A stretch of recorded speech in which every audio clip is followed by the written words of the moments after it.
ಗಾಂಧಿ ಬಜಾರ್ನ ಉಡುಪಿ ಕೃಷ್ಣ ಭವನದಲ್ಲಿ ಇವತ್ತು ನಾವು ನಮ್ಮ ಹಿರಿಯೂರು ರಾಘವೇಂದ್ರ ಅವರು ಬರೆದಿರುವಂತ ಇಡೀ ಇಡೀ ಹಾಸ್ಯ ಪುಸ್ತಕದ ಬಗ್ಗೆ ಒಂದಿಷ್ಟು ಚರ್ಚೆಯನ್ನು ಕೂಡ ಮಾಡ್ತೀವಿ. ಇದರಲ್ಲಿರುವಂತ ಕೆಲವು ಹಾಸ್ಯ ಪ್ರಸಂಗಗಳನ್ನು ಕೂಡ ಅವ್ರು ನಮ್ಮ ಜೊತೆಗೆ ಹಂಚ್ಕೊಳ್ತಾರೆ. ಇದೇ ತಿಂಗಳು 28ನೇ ತಾರೀಕು ಇದು ಬಿಡುಗಡೆ ಕೂಡ ಆಗ್ತಾ ಇದೆ. ಈ ಉಪಹಾರದ ಜೊತೆಗೆ ಈ ಒಂದು ಪುಸ್ತಕದ ಬಗ್ಗೆ ಕೂಡ ಇವತ್ತು ನಾವು ಚರ್ಚೆಯನ್ನು ಮಾಡ್ತಾ ಇದ್ದೀವಿ. ಈಗ ಇದರ ಕೆಳಗಡೆ ಒಂದು ಟ್ಯಾಗ್ ಲೈನ್ ಇದೆ, ಹಸುವಿನ ಹೊಟ್ಟೆಗೆ ನಗುವಿನ ಟಾನಿಕ್ ಅಂತ ಇದೆ. ನಾವು ಮೊದಲು ನಮ್ಮ ಹೊಟ್ಟೆಯನ್ನು ತುಂಬಿಸ್ಕೊಂಡು ಆಮೇಲೆ ನಗುವಿನ ಟಾನಿಕ್, ಆ ನಗುವಿನ ಹಸುವನ್ನ ಆಮೇಲೆ ನೀಗಿಸ್ಕೊಳ್ಳೋಣ ಅಂತ ಈಗ ಮೊದಲು ನಮ್ಮ ಜಯತೀರ್ಥ ಅವರು ಏನಂತ ಆರ್ಡರ್ ಮಾಡ್ತಾರೆ. ಸಹಜವಾಗಿ ಅವ್ರಿಗೆ ಹೋಟೆಲ್ ಬಗ್ಗೆ ಕೂಡ ಅನೇಕ ಹಾಸ್ಯ ಪ್ರಸಂಗಗಳು ಗೊತ್ತಿರುತ್ತೆ ಅನ್ಸುತ್ತೆ. ಸರ್, ಈ ಹೋಟೆಲ್ ಬಗ್ಗೆ ಒಂದು ಯಾವ್ದಾದ್ರು ನಮ್ಮ ಜೊತೆ ಹಾಸ್ಯ ಹಂಚ್ಕೊಳ್ಬೋದಾದ್ರೆ? ಖಂಡಿತ. ತುಂಬ ಹಳೆಯ ಒಂದು ಘಟನೆ ಇದೆ. ವಿಷಯ ಕೇಳಿರ್ತೀರಾ ಅಥವಾ ಇವಾಗ ಕೇಳಿಲ್ಲದೆ ಇರೋರು ಇವಾಗ ಕೇಳ್ತಾರೆ. ಒಬ್ಬ ಹೋಟ್ಲಿಗೆ ಹೋದಂತೆ ಅದಕ್ಕೆ ಕಾಫಿ ಕುಡಿತಾ ಇದ್ದ. ಅವನು ಕಾಫಿಲಿ ನುಣ ಬಿದ್ದುಬಿಟ್ಟಿತ್ತು.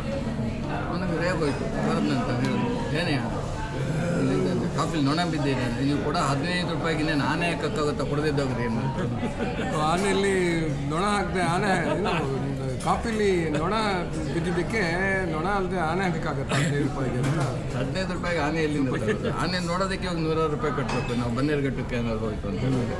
ಈಗ ನಾವು ಮುಂದುವರಿಸ್ತಾ ಇಡ್ಲಿ ಹೇಗಿದೆ ಅನ್ನೋದನ್ನ ಕೂಡ ನೋಡೋಣ. ಒಳ್ಳೆ ಹೋಟ್ಲಿಗೆ ಕರ್ಕೊಂಡು ಬಂದಿದ್ದೀರಾ. ಇದು ಭಾಳ ಹಳೆಯದು, ನಮಗೆ ತಿಳಿದಿರೋ ಹಾಗೆ 100 ವರ್ಷ ಆಯ್ತು ಸರ್ ಈ ಹೋಟ್ಲಿಗೆ. 100 ಒರಿಜಿನಲ್ ಆ ಹೋಟ್ಲಿಗೆ ಇದರಲ್ಲಿ ಇದೆಯಲ್ಲ, ಬಳೆಪಟ್ಟಲ್ಲಿರುವ ಮೊದಲನೇ ಪ್ರಥಮ ಇದಕ್ಕೆ 100 ವರ್ಷ. ಇದು ಮೋಸ್ಟ್ಲಿ ಒಂದು 10-15 ವರ್ಷ ಆಗಿರ್ಬೇಕು. ಗಾಂಧಿ ಬಜಾರಿಗೆ ಬಂದು ಬಟ್ ತುಂಬ ಚೆನ್ನಾಗಿ ಮಾಡಿದ್ದಾರೆ. ನಾನು BKI ಚಂದ್ರು ಅವ್ರ ಪ್ರೋಗ್ರಾಮ್ ಮಹಾ ಬೊಂಬಾಟ್ ಭೋಜನ ಕೂಡ ಸೆಲೆಬ್ರಿಟಿ ಗೆಸ್ಟಾಗಿ ಹೋಗಿದ್ದೆ. ನೀವು ಬಂದಿದ್ದೀರಾ? ಹೌದು, ಹೋಗಿದ್ದೆ. ಅಲ್ಲೂ ಆಸ್ವಾದಿಸಿದ್ದೆ. ಇವಾಗ ನೀವು ಅದನ್ನು ರಿಯಲ್ ಆಗೋ ತೋರಿಸ್ತಾ ಇದ್ದೀರಾ. ಅಲ್ಲಿ ತಿಂತ ಮಾತಾಡಲಿಲ್ಲ, ಮಾತಾಡ್ಬಿಟ್ಟು ತಿಂದ್ವಿ. ಇಲ್ಲಿ ತಿಂತ ಮಾತಾಡ್ತಾ ಇದ್ವಿ. ಮೊನ್ನೆ ಇವಾಗ ನನ್ನ ಜೊತೆಗಿದ್ದಾರಲ್ಲ ಹನ್ಮೇಶ್ ಯಾವಾಗಲ್ಲ ವಿವಾಹ ಆಗಿ ರಜತೋತ್ಸವ ಆಚರಿಸಿದ್ರು 25 ವರ್ಷ. ಇವಾಗ ನೋಡಿ, ಇವಾಗ 100ನೇ ವರ್ಷದ ಹೋಟ್ಲ್ ಬಗ್ಗೆ ಹೇಳ್ತಾ ಇದ್ದೀನಿ. ನಮ್ಗೆ ತುಂಬ ಖುಷಿ ಕೊಡುತ್ತೆ. ಅಲ್ಲಿಗೆ ಗೋಲ್ಡ್ ಇಸ್ ಗೋಲ್ಡ್ ಅಂತ. ಹನುಮೇಶ್ ಅವ್ರಿಗೆ 25ನೇ ವಿವಾಹ USK ಈ ಹೋಟ್ಲಿಗೆ 100ನೇ ವರ್ಷ. ಶತಮಾನುಭವತ್ತು ಅಂತಾರಲ್ಲ, ನಮ್ಗೆ ಅಲ್ಲಿವರೆಗೂ ನಮ್ಮ ತಲೆ ಇರುತ್ತೆ ಅಲ್ವಾ. ನನಗೆ ಯಾರೋ ಒಂದ್ಸರಿ ಕೇಳಿದ್ರು, ನೀವು ಕಲಾವಿದರು ಬಿಡಿ ಸರ್ ಅಂದ್ರೆ. ಹೌದು ಸರ್, ಬಿದ್ದು ಮೈ ತುಂಬ ಗಾಯದ ಕಲೆಗಳಾಗಿದೆ ನಿಮಗೆ. ಕಲಾವಿದ ಮೈ ತುಂಬ ಕಲೆಗಳಿರುವವರೇ ಕಲಾವಿದರು ಅಂತ ವ್ಯಾಖ್ಯಾನ. ಹೇಗಿದೆ ಇಡ್ಲಿ? ಅದ್ಭುತವಾಗಿದೆ. ಸಾಂಬಾರು ಅದ್ಭುತವಾಗಿ ಒಳ್ಳೆ ಹೋಟ್ಲಿಗೆ ಕರ್ಕೊಂಡು ಬಂದಿದ್ದೀರಾ. ಹಿಂದೆ CKI ಚಂದ್ರ ಜೊತೆಗೆ ಇಲ್ಲಿ ಬಂದು ಊಟ ಕೂಡ ಮಾಡ್ಕೊಂಡಿದ್ದೆ. ಚಂದ್ರು ಊಟ ಪ್ರಿಯ.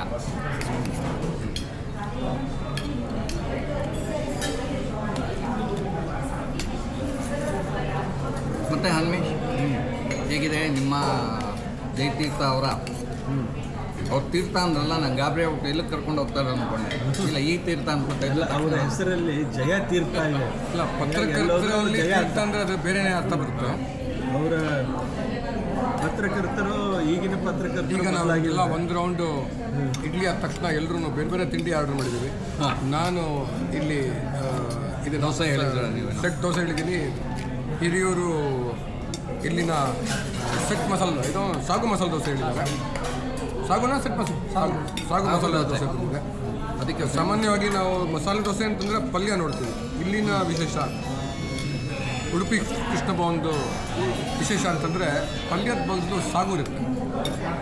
ಸಾಗು ಅದ್ಭುತವಾದ ಟೇಸ್ಟ್ ಹೊಂದಿರುವಂಥದ್ದು ಮತ್ತು ಸಾಮಾನ್ಯವಾಗಿ ನೋಡದೇ ಇರೋವಂಥದ್ದು ವಿಶೇಷ USK ಮೀನು. ನೋಡೋಣ ಹೇಗಿದೆ ಎಲ್ಲವೂ ತಿಂಡಿ ನಾವೆಲ್ಲ ತೊಗೊಳ್ತಾರೆ ಹೇಗಿದೆ ಒಂದು ಸ್ವಲ್ಪ ನೋಡೋಣ. ಒಂಥರ ಲೋಕೋಪನ್ನ ರುಚಿ ಅಂತಾರಲ್ಲ, ಹಾಗೆ ರುಚಿ ಬೇರೆ ಬೇರೆ ಎಲ್ಲ ತೊಗೊಂಡು ಸ್ಯಾಂಪಲ್ಗಳು ಕೊಡ್ತಾ ಇದ್ದಾರೆ. ಎಲ್ಲ ಟೇಸ್ಟ್ ಮಾಡೋಣ ಅಂತ. ಸೊ ಸಾಂಬಾರು ಆಗೋಗ್ಬಿಟ್ರೆ ಕೂಡ ಎಕ್ಸ್ಟ್ರಾ ಕಪ್ಪಲ್ಲಿ ಸಾಂಬಾರು ಮತ್ತು ಚಟ್ನಿಯನ್ನು ಕೊಟ್ಟಿರುವಂಥದ್ದು.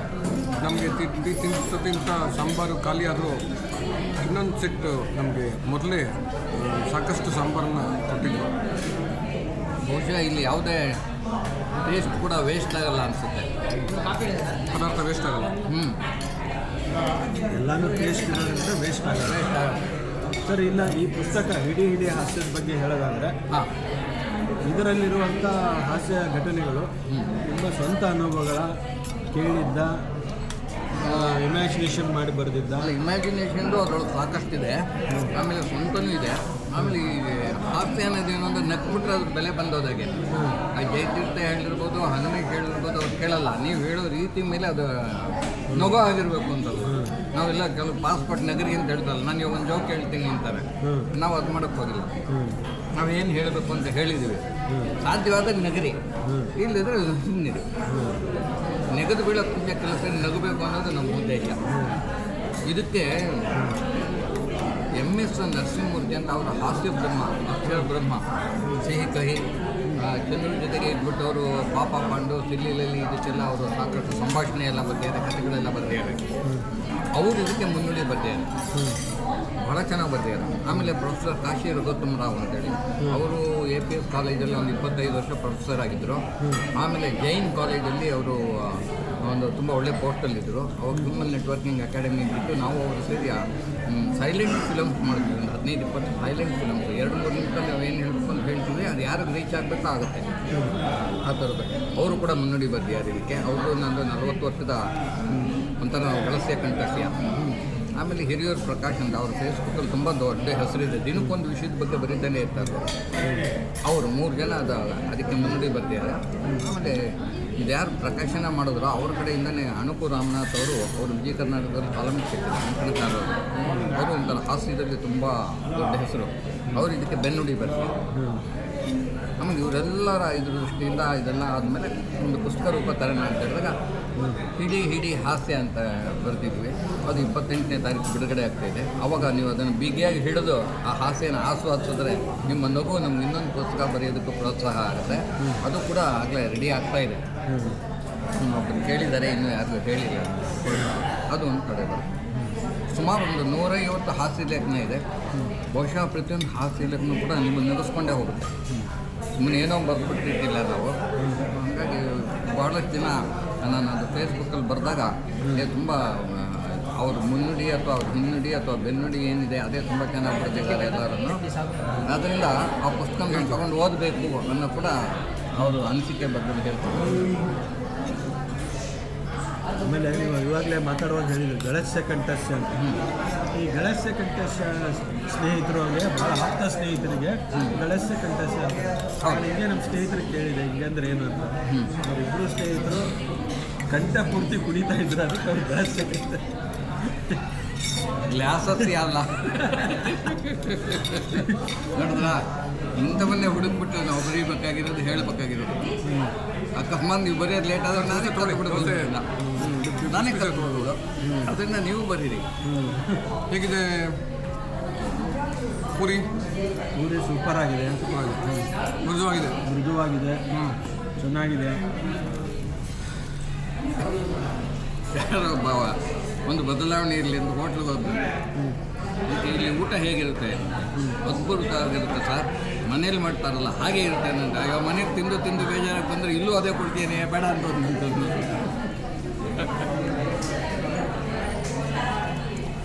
ಕೇಳಿದ್ರು ಪೂರಿ ಮೆತ್ತಗಿದೆಯಾ ಅಂತ ಕೇಳಿದ್ರು.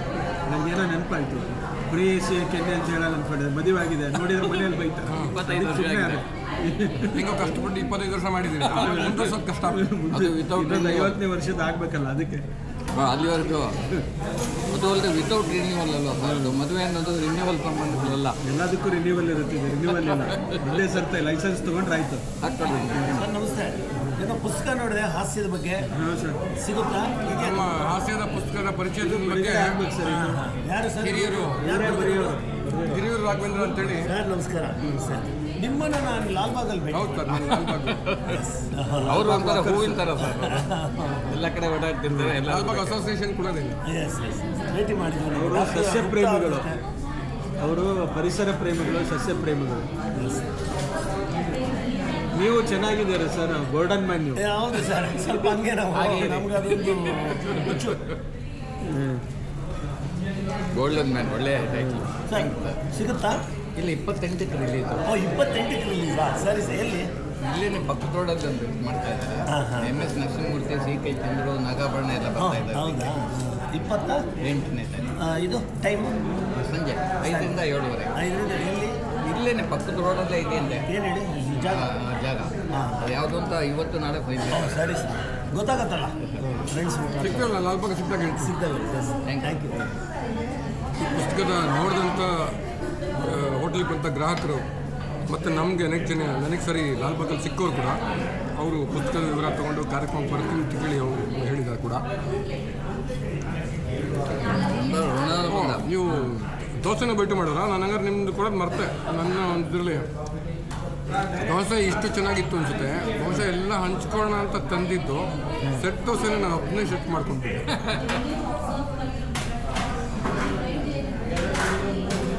ಎಲ್ಲರೂ ಚೆನ್ನಾಗಿರಲಿ ಅಂತ ಅಷ್ಟೇ ಹಾಂ, ಉದ್ದೇಶ ಅದೇ ತಾನೆ ಹೊಟ್ಟೆ ತುಂಬೋದು. ಬಾಯಲ್ಲಿ ಇಟ್ಟ ತಕ್ಷಣ ಕರ್ಕೊಂಥದ್ದು ಮಸಾಲೆ ದೋಸೆ ಥರ ಅಲ್ಲದೆ ಇದೊಂದು ಸಾಫ್ಟಾಗಿರುತ್ತೆ, ಭಾಳ ಸಾಫ್ಟಾಗಿತ್ತು. ಹೋಟ್ಲುಗಳು ಏನು ಅಂದರೆ 3-4 ದೋಸೆ ಹೊರಗಡೆ ಹೋಗಿದ್ದೆ ಗೊತ್ತಾಗಿತ್ತು. ಹೋಟ್ಲುಗಳಲ್ಲಿ ಒಂದೇನು ನಾವು ಕೇಳದಲ್ಲೇ ಇರೋದೊಂದು ಕೊಡ್ತಾರೆ, ಅದೇ ಬೇಜಾರು. ಬಿಲ್ಲು ನಾವು ಶ್ರೀರಾಮನೂ ಅಲ್ಲ ಬಿಲ್ ಎತ್ತೋದಕ್ಕೆ, ಅದು ಅವ್ರಿಗೆ ಅರ್ಥ ಆಗಲ್ಲ. ಹೋಗ್ಲಿ ಕೊಟ್ಟು ಏನು ನಗಣ ಅಂದರೆ ಸೀತೆನೂ ಎದುರಿಗಿರೋದು. ಹಾಂ, ನಗಕ್ಕೂ ಆಗಲ್ಲ. ಬೇರೆ ಎಲ್ಲ ಹಾಸ್ಯ ಮಾಡ್ಬೋದು, ಬಿಲ್ ಕೊಡೋ ಸಮಯ ಬಿಟ್ಟು.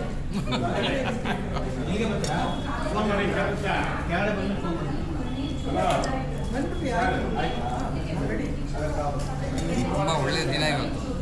ಜಯತೀರ್ಥ ಅವರು ಹನುಮೇಶು ಸಿಕ್ಕಿರೋದು ಖುಷಿಯಾಗಿ ನಮ್ಮ ಭಾವನೆಗಳನ್ನು ಹಂಚ್ಕೊತಿದ್ದೀವಿ. ನಿಮ್ಮ ಮಾತುಗಳ ಮಧ್ಯೆ ಕೆಲವು ಜವಾಬ್ದಾರಿ ಸಿಕ್ತು, ಆದಷ್ಟು ಬೇಗ ಅದನ್ನು ಕದೀತೀನಿ ಅಂತ ಆಶ್ವಾಸನೆ ಕೊಡ್ತೀನಿ. ನಮ್ಮದು ಜೋಗುಗಳು ಪುಸ್ತಕಗಳು ತರ್ತಾರೆ ಮುಂದೆ, ಪುಸ್ತಕನ ಲೇಖನ ಒಟ್ಟಿನಲ್ಲಿ. ಖಂಡಿತ. ಆಮೇಲೆ ಆ ಪುಸ್ತಕಕ್ಕೆ ಏನು ಹೆಸರು ಇಡಬೇಕು ಅಂದ್ರೆ ಜೋಕುಗಳರಿದ್ದಾರೆ ಎಚ್ಚರಿಕೆ.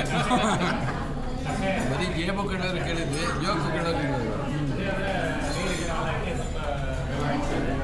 ತುಂಬ ಹೋಟ್ಲಿಗೆ ಬಂದಂತ ಸರ್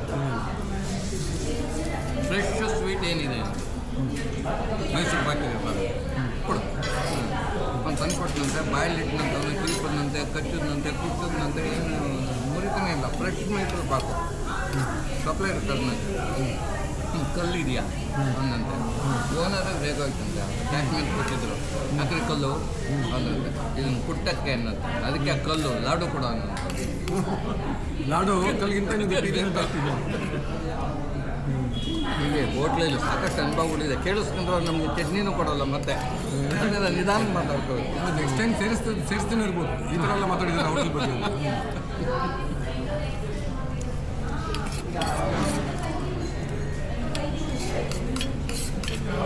ಅದು ಒಂದು ಪುಸ್ತಕ ಬಿಡುಗಡೆ ಆದಮೇಲೆ ಇನ್ನೊಂದು ಪುಸ್ತಕದ್ದು ಆಗಲೇ ರೆಡಿ ಇದೆ. ಅದು ಪಬ್ಲಿಷರ್ ಮಾತಾಡ್ತಾ ಇದ್ದಾರೆ, ಅದ್ರ ಬಗ್ಗೆ ಮುಂದಿನ ದಿವಸಗಳು. ಅದ್ರ ಜೊತೆಗೆ ಇನ್ನೊಂದು ನಮ್ಮ ತುರ್ತು ಪರಿಸ್ಥಿತಿ ಅನುಭವದ ಬಗ್ಗೆ ಒಂದು ಬರೆದಿದ್ದಾರೆ, ಅದು ಕೂಡ ಪ್ರಕಟ ಆಗುತ್ತೆ ಇದರಲ್ಲಿ. ಹೌದಾ?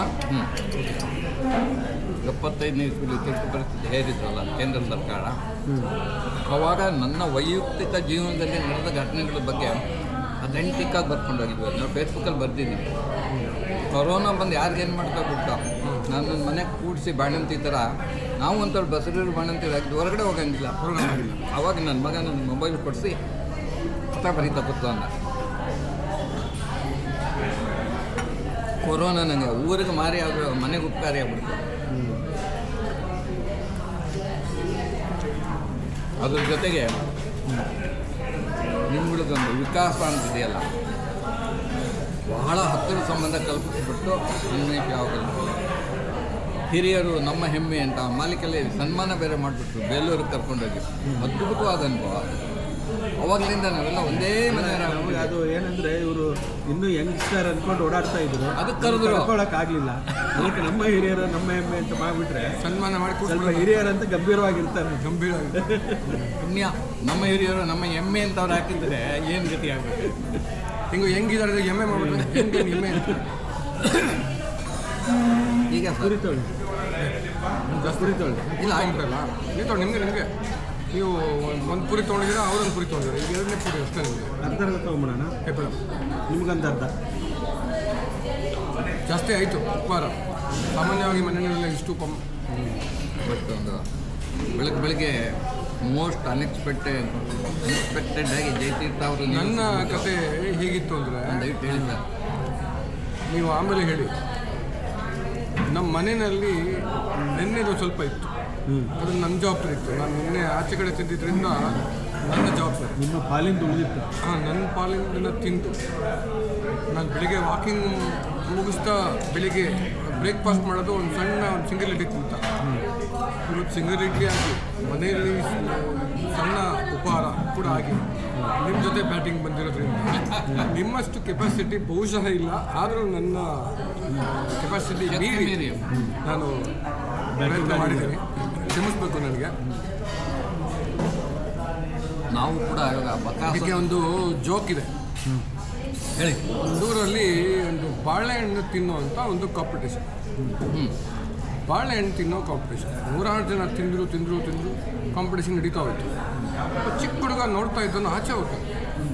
ಮನೆಗೆ ಹೋಗಿ ಸ್ವಲ್ಪ ಹೊತ್ತು ಬಂದು ಭಾಗವಹಿಸಿದ ಕಾಂಪಿಟೇಷನ್ಗೆ ಗೆದ್ದ. ಅವನು ಇಡೀ ಒಂದು ಬಾಳೆಗೊನೆಯನ್ನು ತಿಂದು ಕೊನೆ ತಿಂದು ಹೆಂಗಪ್ಪ ನಮ್ಮ ಕೈಲೆಲ್ಲ ಇದು ಆಗಿಲ್ಲ, ಹೆಂಗೆ ನಿನಗೆಂಥ ಕಾನ್ಫಿಡೆನ್ಸ್ ಬಂತು, ಯಾವ ಥರ ಈ ಥರ ಪಾರ್ಟಿಸಿಪೇಟ್ ಮಾಡಿದೆ, ಮಧ್ಯದಲ್ಲಿ ತಪ್ಪಿಸ್ಕೊಂಡು ಹೋಗಿದ್ದೆ ಬೇರೆ, ಹೆಂಗೆ ಬಂದೆ ನೀನು, ಹೆಂಗೆ ಕಾನ್ಫಿಡೆನ್ಸ್ ಬಂತು ಅಂತ ಕೇಳಿದ್ರು.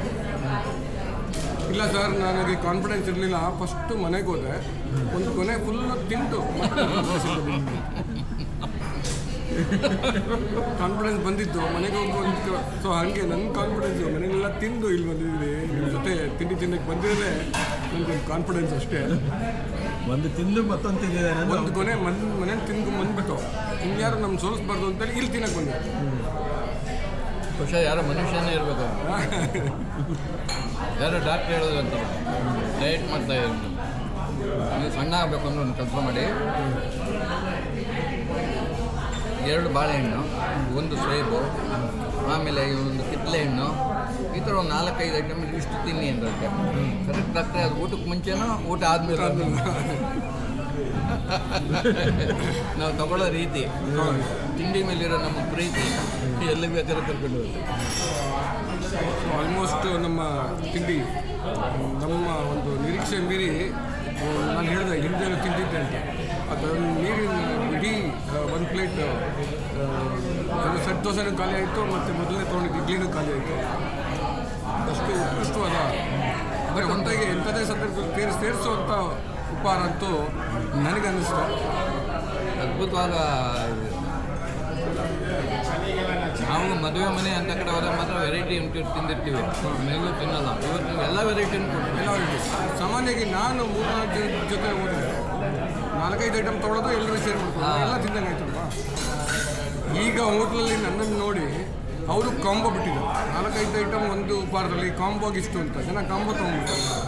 ಸೊ ಬಹುಶಃ ನನ್ನ ನೋಡಿನೇ ಆ ಕಾಂಬೋ ಆಫರ್ ಬಿಟ್ಟಿದ್ದಾರೆ ಹೋಟೆಲ್ನಲ್ಲಿ. ಬಹುಶಃ ಮದುವೆನೆಲ್ಲ ಕಾಂಬೋ ಗಿಫ್ಟ್ ಇದ್ರೆ ಚೆನ್ನಾಗಿರ್ತಿತ್ತು. ಸದ್ಯ ಬೇಡ ಸರ್, ಯಾವ ಕಾಂಬೋ ಇಲ್ಲದೆ ಒಂದು ನಾವು ಕಷ್ಟಪಡ್ಕೊಂಡು 25 ವರ್ಷ ಬೇರೆ ಮುಗಿಸಿ. ಎಲ್ಲದರಲ್ಲೂ ಕಾಂಬೋ ಆಫರ್ ಇದೆ, ಇದೊಂದರಲ್ಲಿಲ್ಲ. ಇಲ್ಲ ಅದು ಒಳ್ಳೇದು ಅಂತ ಅಲ್ಲ, ಧೈರ್ಯ ಇದೆ ಅಂತ ನಿಮಗೆ, ಅದು ಮುಖ್ಯ. ಧೈರ್ಯ ಇದ್ದರೆ ಚಿಂತೆ ಇಲ್ಲ.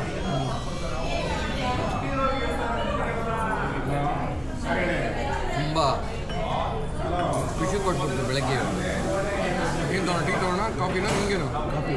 ನಿಮಗೆ ಕಾಫಿ 2 ಕಾಫಿ ಕೊಡಿ, 1 ಟೀ. Sugar without sugar?